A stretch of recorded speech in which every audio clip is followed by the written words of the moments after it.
Assalamualaikum warahmatullahi wabarakatuh. Jumpa lagi dengan saya Aldi di channel Mereka Ada. Dimanapun kalian berada, saya doakan semoga kalian dalam kondisi sehat dan selalu diberikan kemudahan dalam menjalankan segala aktivitas. Di kesempatan kali ini saya akan membacakan cerita pendakian penuh misteri 2 para penghuni pasar gaib Gunung Sindoro. Cerita ini dituliskan oleh Mas Restu Wiratmaja. Namun sebelum mulai bercerita, pastikan teman-teman sudah support channel Mereka Ada dengan cara menekan tombol subscribe dan menyalakan lonceng notifikasinya, supaya teman-teman gak ketinggalan setiap video yang upload di channel ini. Sudah siap? Kalau begitu, tanpa banyak basa-basi lagi, mari kita mulai ceritanya.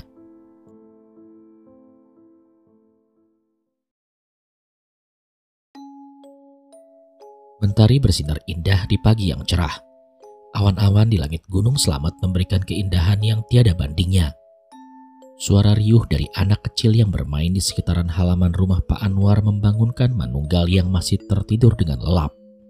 Ia teringat sudah beberapa hari setelah perjalanannya melakukan ekspedisi menaiki Gunung Slamet bersama dengan Pak Jawi telah usai. Kini Manunggal harus mempersiapkan diri lagi untuk melanjutkan menuju ke perjalanan selanjutnya. Untuk perjalanan selanjutnya Manunggal tidak sendiri. Dia bersama dengan seorang utusan yang ditugaskan oleh Pak Jawi untuk menemani Manunggal selama perjalanan nanti berlangsung. Namanya adalah Mendut. Dia merupakan salah satu dari banyaknya murid Pak Jawi yang diajarkan untuk bertahan hidup terhadap alam liar. Mendut merupakan orang yang sangat dipercaya oleh Pak Jawi untuk menjaga Manunggal dalam menjalankan ekspedisi yang dititahkan langsung oleh leluhur dari Manunggal itu sendiri. Berbeda dengan Pak Jawi, Mendut ini dikenal sebagai orang yang periang dan suka bercanda. Dia sama sekali tidak menampakkan raut wajah dan ekspresinya berada di dalam ketakutan. Namun itu bukanlah sesuatu yang diketahui oleh Manunggal. Mendut sengaja menyembunyikan ketakutannya dalam raut wajah yang periang. Kala itu ada sebuah pelantikan khusus yang dilakukan oleh Pak Jawi untuk mengajarkan kepada murid-muridnya bertahan hidup di salah satu gunung yang ada di Jawa Timur. Mendut adalah satu-satunya dari banyaknya peserta yang ikut serta dalam pelatihan tersebut. Gunung yang menjadi tempat pelatihannya kali ini adalah gunung dengan trek terpanjang. Untuk mencapai puncaknya dibutuhkan paling tidak 5 hari untuk bisa mencapai puncak dari gunung yang memiliki cuaca tidak stabil ini. Tiba saat di mana Pak Jawi memerintahkan kepada murid-muridnya untuk berpencar ke tengah hutan dengan misi menemukan sebuah pita berwarna merah yang sudah ia tempatkan di beberapa pepohonan. Mereka harus memasuki sebuah hutan yang dikenal dengan alas lembut atau hutan yang menjadi tempat bersarangnya banyak demit dan sudah lama tinggal di hutan angker tersebut. Banyak cerita terkait dengan hutan angker yang berada di gunung itu. Selain sering menjadi tempat bersemayamnya para danyang atau penunggu, alas lembut juga sering menjadi rumor sebagai tempat penyebab banyaknya pendaki yang menghilang dan terjebak dalam sebuah kabut tipis yang menyelimutinya. Pita merah itu adalah lambang dari kelulusan yang nantinya akan bisa melanjutkan kembali ke pelatihan selanjutnya. Mental dan juga fisik benar-benar sangat terlatih di sana. Belum lagi dengan kondisi hutan yang sangat liar. Selain banyaknya hewan-hewan liar yang terkadang sering mengganggu dan membahayakan bagi para peserta pelatihan, tidak sedikit penunggu dari gunung tersebut ikut meramaikan acara yang dibuat oleh Pak Jawi itu.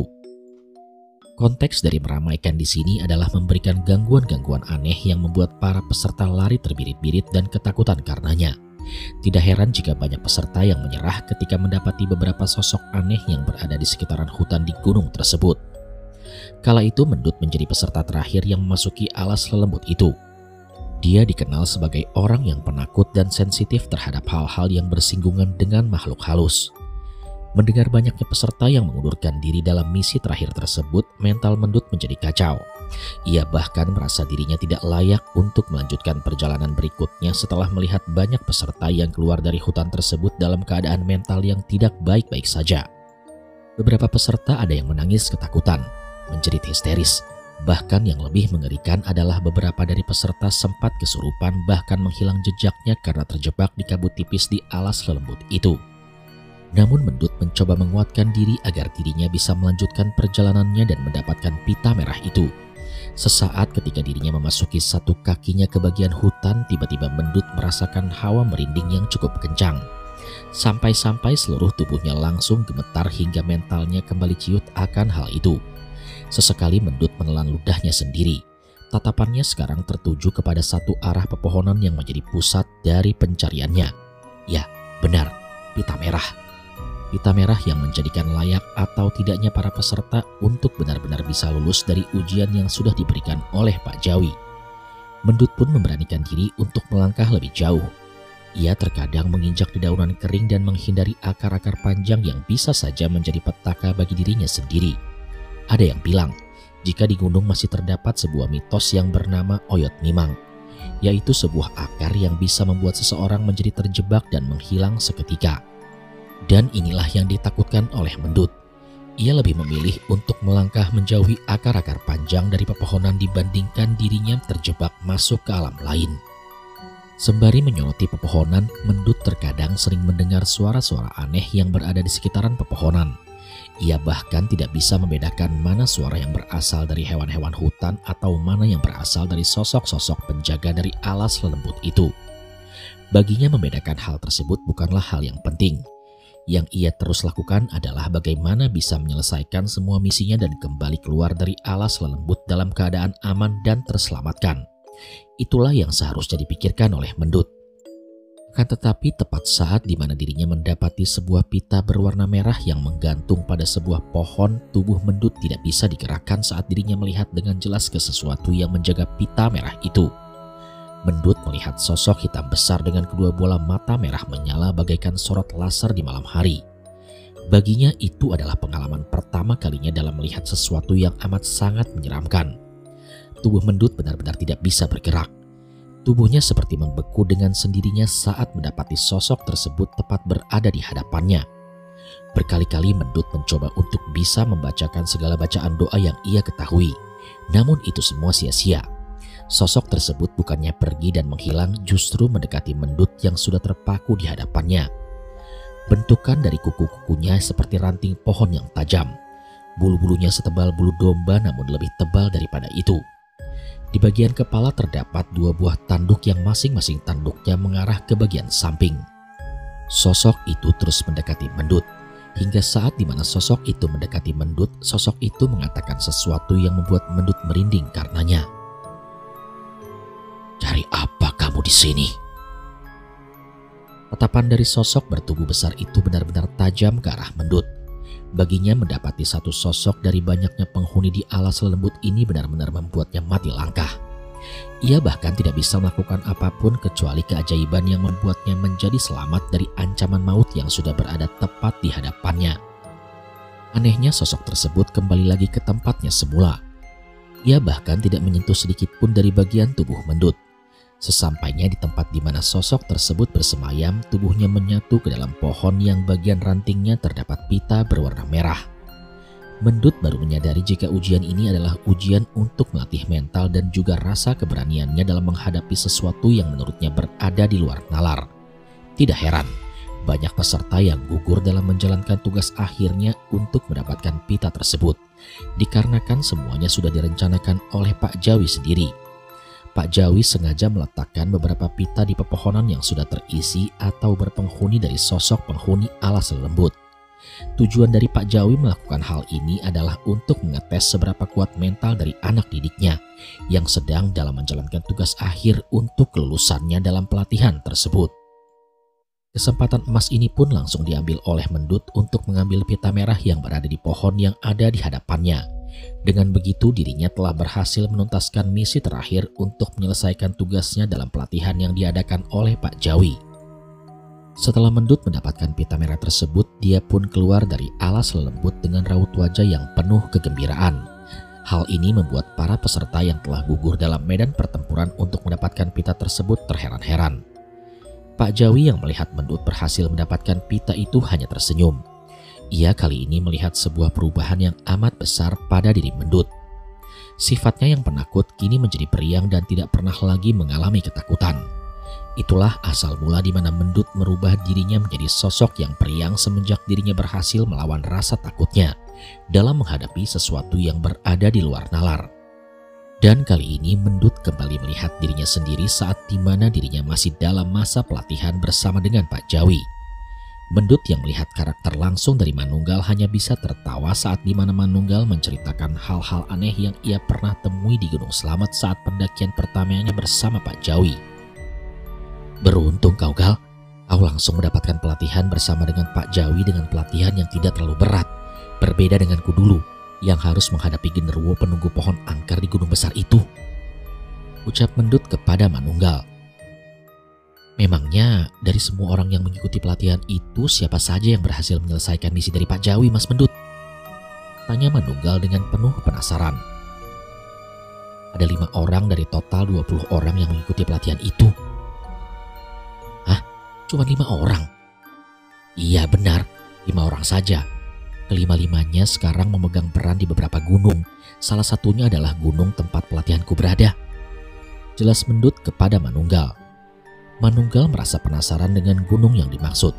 Apakah gunung tersebut memang menyimpan banyak sekali cerita kelam hingga membuat Mendut sendiri ketakutan saat menemui sosok genderuwo yang baru saja ia ceritakan.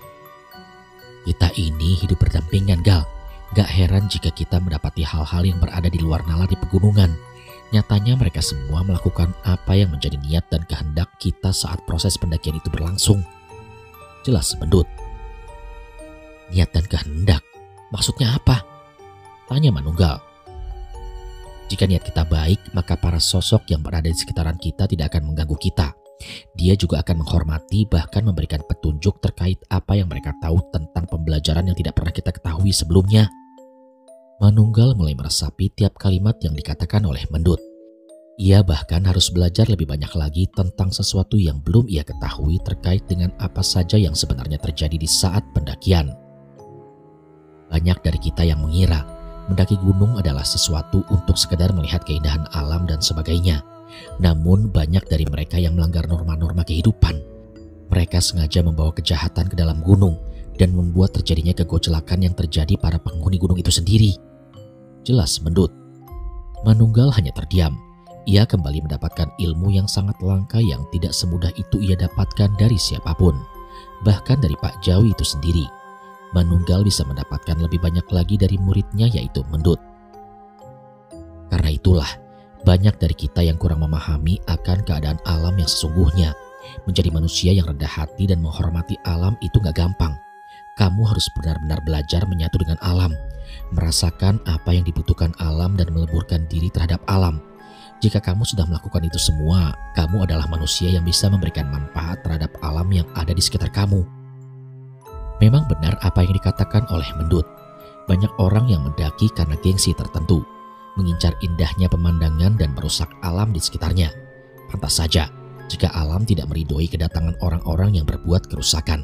Bagaimana tidak? Orang-orang yang memiliki niat dan kehendak tidak baik, maka dia sendiri yang mendapatkan tulah dari apa yang dilakukan pada alam. Sudah banyak sekali ilmu ngaji rasa yang diberikan Mendut kepada Manunggal.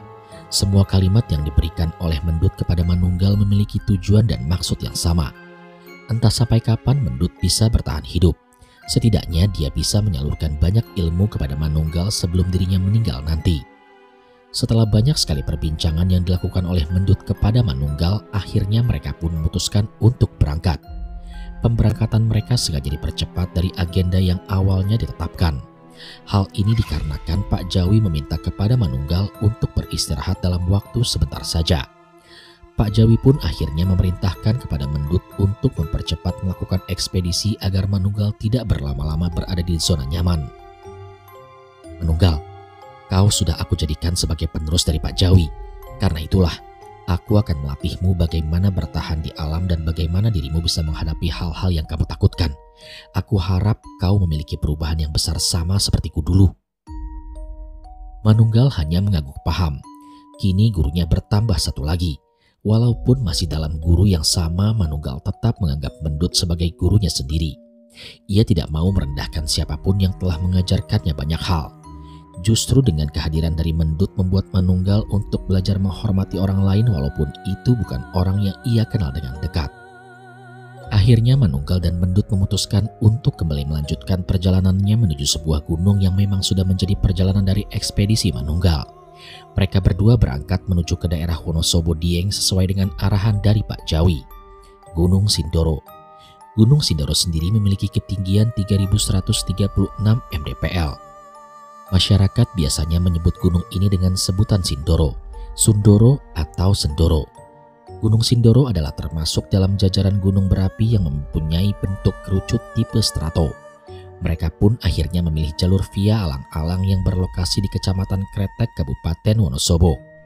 Walaupun banyak rumor yang beredar terkait dengan jalur ini, Manunggal dan Mendut hanya mengikuti perintah yang diberikan oleh Pak Jawi kepada mereka.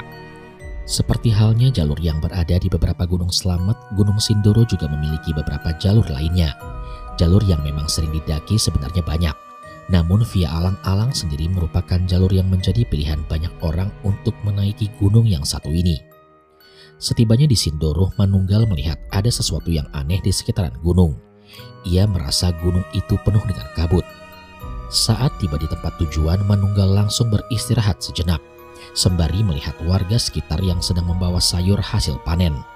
Manunggal sangat tertarik dengan kehidupan para warga sekitar. Walaupun tidak berbeda jauh dengan tempatnya, Manunggal merasa dirinya lebih nyaman karena tidak ada satupun orang yang mengenalinya. Di sisi lain terlihat Mendut sedang mengurusi Maksi dan yang lainnya. Tidak lupa pula mereka mengecek semua barang-barang dan logistik yang mereka bawa. Dimulai dari tenda, sleeping bag, makanan dan minuman serta obat-obatan yang memang sudah dipersiapkan terlebih dahulu sebelum pemberangkatan dimulai. Dal, kamu tahu nggak? Gunung-gunung di Wonosobo itu banyak. Dan gunung-gunung ini dikenal dengan cuaca yang sangat dingin. Terkadang jika di musim penghujan sering turun badai. Karena itulah, cuaca ekstrim seperti di musim-musim sekarang sangat berbahaya jika kita tidak memiliki perlengkapan yang lengkap dan memadai. Manunggal hanya mengangguk paham. Pendakian kali ini bukanlah tentang bagaimana dirinya bisa menjalankan ekspedisinya. Akan tetapi dirinya juga harus siap dengan keadaan perubahan cuaca yang bisa terjadi kapan saja. Karena itulah Mendut meminta kepada Manunggal untuk terus bersiaga tak kala pendakian sudah dimulai. 30 menit sebelum pemberangkatan, Manunggal meminta izin kepada Mendut untuk melihat-lihat sekitaran. Ia berencana untuk melihat indahnya alam di sekitaran daerah Wonosobo. Terlepas dari suhunya yang dingin, Manunggal lebih nyaman dengan kondisi seperti ini jika bersamaan dan melihat senyuman indah dari para warga sekitar. Kali ini pandangan dari Manunggal tertuju kepada puncak dari Gunung Sindoro. Perlahan ia melihat dengan jelas ada perbedaan yang berbeda di atas sana. Biasanya jika gunung yang ada di atasnya terdapat awan berbentuk topi, itu tandanya di atas sedang terjadi badai. Namun bagaimana jadinya jika awan itu terlihat berwarna hitam seperti kabut hitam yang diceritakan oleh orang-orang? Di Gunung Sindoro sendiri terdapat cerita yang menarik terkait dengan pandangan orang-orang yang mengetahui akan adanya kejanggalan di sana. Jika melihat kabut berwarna putih, bisa jadi itu adalah kabut murni yang turun secara alami di gunung tersebut. Namun jika kabutnya berwarna hitam, itu menandakan adanya hal lain yang sedang terjadi di Gunung Sindoro. Dan pada kali ini Manunggal melihat dengan jelas perbedaan tersebut. Ia melihat warna dari kabut di atas sana berwarna hitam. Sesekali ia mengucek kedua matanya. Mungkin pikir Manunggal ia baru saja salah melihat terkait dengan warna kabut yang ada di atas sana. Akan tetapi setelah mengucek kedua matanya, kabut tersebut tetap berwarna hitam. Ia pun sempat ragu dengan hal tersebut. Bersamaan dengan dirinya melihat perbedaan warna kabut, ia pun langsung didatangi oleh seorang warga yang tiba-tiba saja langsung menepuk bagian pundaknya. "Kamu kaget ya, Nak?" tanya seseorang yang menepuk pundaknya dari belakang. Boten mas, saya cuma terpana saja," jawab Manunggal dengan nada sedikit ragu. "Saya tahu kok, kamu itu bukan orang yang pertama melihat keanehan tersebut. Namun sudah lama sekali sejak apa yang kamu lihat itu terjadi. Tidak semua orang melihat apa yang kamu lihat barusan." Manunggal hanya terdiam. Ia sebenarnya tidak tahu tentang orang yang berada di sampingnya saat ini. Pasalnya dia terlihat seperti warga sekitar. Namun dari gaya bicaranya, orang tersebut seperti bukan asli warga sekitar. "Namaku adalah Jafar. Aku di sini sudah setahun lebih." "Oh iya mas, saya Manunggal. Mas, di sini kerja atau apa?"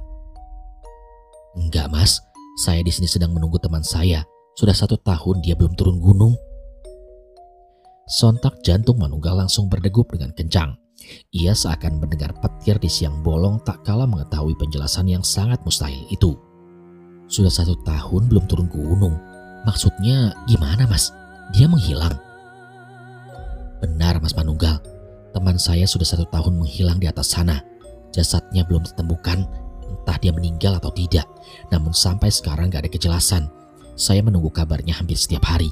Saat hari-hari di mana para pendaki ingin menaiki gunung itu, saya selalu minta kepada para pendaki untuk mengabarkan kepada saya. Jika dia melihat ciri-ciri dari teman saya yang saya beritahu, tolong kabarkan kepada saya. Namun gak ada satupun yang melihat dan mengetahui akan hal tersebut. Mendengar cerita menyedihkan dari orang itu, Manunggal hanya bisa terdiam. Dia merasakan apa yang dirasakan oleh Mas Jafar kali ini. Sepertinya ada sesuatu yang membuat teman dari Mas Jafar itu sendiri terjebak di atas sana. Jika bukan karena kesalahannya sendiri, kemungkinan besar karena ada hal lain yang membuat tubuhnya tidak ditemukan bahkan sudah 1 tahun lamanya. Kira-kira teman saya selama 1 tahun di sana lagi ngapain ya Mas? Lagi dan lagi Mas Jafar membuat Manunggal kembali bersedih. Rasanya ditinggalkan oleh orang yang benar-benar kita sayangi sangatlah berkesan. Yang diinginkan oleh Mas Jafar mungkin dengan kehadiran dari tubuh temannya yang selama 1 tahun sudah tidak kembali lagi. Setelah lama mereka ngobrol, Mendut pun menghampiri mereka berdua yang sedang asik membicarakan terkait dengan Gunung Sindoro. "Gal, udah siap?" tanya Mendut. Sampun Mas." Jafar pun kembali pamit kemudian pergi. Dia ingin melanjutkan lagi kegiatannya untuk membantu pendaki lain yang baru saja tiba di base camp. Sedangkan Mendut, dia dipenuhi dengan banyak pertanyaan dengan apa yang sudah terjadi kepada Manunggal. Sembari berjalan untuk mempersiapkan pendakian, Mendut pun menanyakan apa yang sudah dibicarakan orang asing tersebut kepada Manunggal. "Tadi itu siapa, Gal?" "Oh, dia Mas, namanya Jafar. Kebetulan sudah 1 tahun di tempat ini." "Orang asli sini?" "Bukan Mas, dia bukan asli sini. Dia sudah 1 tahun di tempat ini. Katanya sedang menunggu temannya yang sudah 1 tahun lamanya berada di Gunung Sindoro. Temannya menghilang di atas sana." "Menghilang?" "Iya Mas, menghilang." Mendut hanya terdiam. Ia kemudian membuka tas kerilnya dan mengambil sesuatu seperti kresek hitam lalu menyerahkannya kepada Manunggal. "Gal, nanti tanam ini dekat tenda kita ya." "Apa ini Mas?" tanya Manunggal sembari mengambil kresek hitam yang sudah diserahkan kepadanya. "Itu jahe, tujuannya buat berjaga-jaga aja." "Jahe? Buat berjaga-jaga? Dari hewan liar?" "Bukan Gal, itu tujuannya untuk membentengi tenda kita dari gangguan-gangguan non-fisik atau gaib. Takutnya malam ini pedut akan keluar." "Pedut?" "Iya, kabut hitam." Manunggal langsung terdiam. Baru saja dirinya melihat kabut hitam yang berada di atas sana. Apakah saat pendakiannya berlangsung dia akan melihat pedut itu yang dimaksud? Jika memang itu benar, apa yang akan terjadi kepadanya? Adakah kaitannya pedut atau kabut hitam tersebut dengan menghilangnya banyak para pendaki di atas sana? Kemudian Manunggal segera memasukkan kantong kresek hitam yang telah berisi beberapa jahe itu ke dalam tas kerilnya. Ia tahu entah kemungkinan besar akan terjadinya hal aneh yang ia kira atau tidak. Tapi setidaknya Manunggal ingin berjaga-jaga dari apa yang sudah ia lihat. Takutnya hal yang benar-benar diperkirakannya benar-benar akan terjadi. Sebelum pemberangkatan dimulai, Mendut meminta kepada Manunggal untuk memimpin doa terlebih dahulu. Dan mereka pun berdoa dengan khusyuk. Banyak para pendaki melewati mereka berdua yang sedang berdoa. Bersamaan dengan Manunggal sedang memimpin doa, tiba-tiba Mendut merasakan keanehan. Tubuhnya merasakan ada angin sepoi-sepoi yang membuatnya nyaman lewat dengan seketika. Lalu di kedua tangan Manunggal juga terdapat satu pertanda aneh, namun pertanda ini bukanlah pertanda biasa. Salah satu tangan Manunggal dihinggapi seekor capung jarum yang merupakan sebuah pertanda akan ada sesuatu yang terjadi di atas sana. Mendut mengetahui itu adalah pertanda orang-orang terdahulu dalam meyakini adanya kejanggalan aneh yang akan terjadi ketika pendakian berlangsung. Namun ia hanya terdiam. Baginya membatalkan pendakian pun tidaklah berubah takdir yang sudah menjadi garis dalam kehidupannya masing-masing. Setelah selesai berdoa, Manunggal pun mengusapkan kedua tangannya ke wajah. Mendut masih memperhatikan gerak-gerik Manunggal seperti yang pernah ia ketahui di dalam diri seseorang.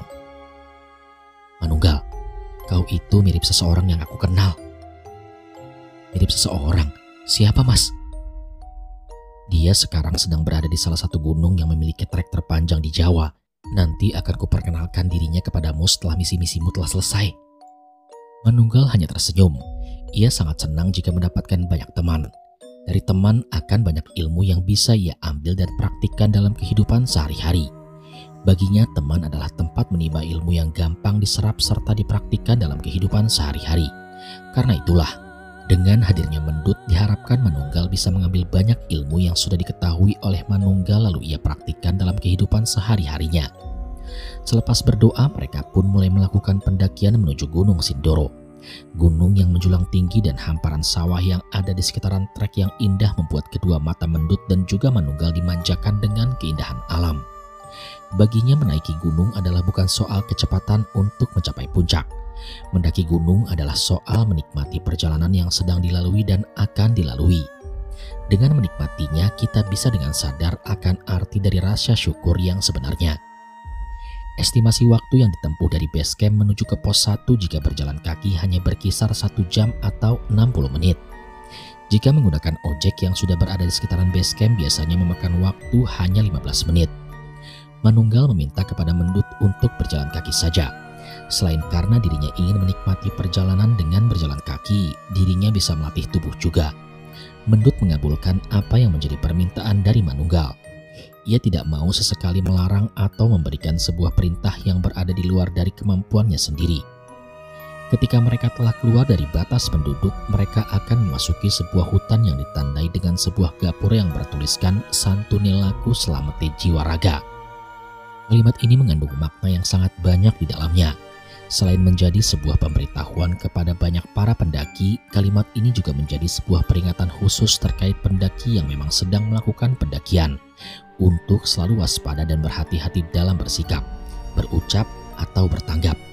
Jangan sampai ada kejadian yang sangat mustahil terjadi gara-gara ucapan yang tidak bisa dikontrol. Jangan sampai ada kejadian yang mengerikan terjadi gara-gara ada sikap yang kurang sopan dan di luar nalar. Dan jangan sampai ada sebuah tragedi hanya karena gara-gara memberikan tanggapan yang kurang baik akan hal sesuatu. Jalanan setelah memasuki sebuah hutan mulai dipenuhi dengan banyak pepohonan. Selain itu tanjakan mulai sudah terlihat. Kondisi tanah yang padat tanpa kerikil memenuhi setiap jalanan menuju ke pos 1. Karena itulah Mendut meminta kepada Manunggal untuk berhati-hati ketika mengambil langkah. Takutnya kaki dari Manunggal terkilir ketika salah mengambil pijakan yang memang seharusnya tidak untuk diambil. Setibanya di pos 1, mereka menemui pepohonan yang asri dan indah. Di pos 1 ini juga memiliki ground area yang bagus untuk membuat tenda. Manunggal meminta kepada Mendut untuk beristirahat sejenak. Sembari meluruskan kedua kakinya, Manunggal menghirup dalam udara segar yang disajikan di sekitaran hutan tersebut. Betapa nikmatnya mendapati sebuah kelebihan dalam mendaki jika suasana sangat mendukung. Manunggal hampir dibuat terlena dengan beristirahat. Mendut kemudian meminta kepada Manunggal untuk kembali melanjutkan perjalanan. Akan tetapi ada yang kurang beres dengan Manunggal. Sedari tadi Mendut melihat raut wajah Manunggal benar-benar seperti raut wajah yang penuh dengan kebingungan. Tiba-tiba saja pikiran Manunggal menjadi kosong. Berapa kali Mendut memanggil-manggil namanya namun Manunggal sama sekali tidak menggubrisnya. "Gal, kamu kenapa, Gal?" Pertanyaan tersebut terus-menerus diarahkan oleh Mendut untuk menyadarkan Manunggal. Sedangkan Manunggal sendiri, dia merasa jika di hadapannya adalah sebuah ladang yang menghijau yang membuat tubuhnya nyaman untuk bisa berlama-lama di sekitaran pohon. Sampai akhirnya Mendut terpaksa menampar pipi Manunggal dengan keras. Hal ini membuat Manunggal langsung tersadar akan hal tersebut. Mendut segera mengeluarkan air minum dari tas kerilnya dan memberikannya kepada Manunggal. "Jika sudah berada di gunung, usahakan kamu jangan terpana kepada suatu hal. Fokuskan pikiranmu untuk mendaki dan buang segala hal-hal yang meracuni pikiranmu." Memang benar, gunung adalah sebuah tempat yang hal-hal mustahil pun bisa terjadi. Bahkan untuk hal sekecil itu seperti melamun dan berdiam diri dengan pandangan kosong dapat membuat orang-orang seperti Manunggal sekalipun terjebak dalam sebuah dimensi yang fana. Mendut mempelajari hal ini ketika dirinya masih berada dalam pelatihan bersama dengan Pak Jawi. Ia diberikan sebuah pengarahan penting saat pendakian mulai berlangsung. Pak Jawi memberikan sebuah instruksi penuh kepada para pesertanya untuk terus fokus saat pendakian berlangsung. Karena ada banyak hal yang akan terjadi ketika kita sering melamun di gunung dan mampu membahayakan diri kita sendiri. Mendut pun memberikan waktu istirahat yang lebih kepada Manunggal. Ia tahu pendakiannya kali ini sangatlah berbeda dengan pendakian perdananya bersama dengan Pak Jawi. Mendut harus benar-benar bersabar dengan hal-hal demikian. Pastinya akan banyak hal yang berada di luar nalar lagi yang akan membuatnya semakin tahu saat proses pendakian kembali berlangsung.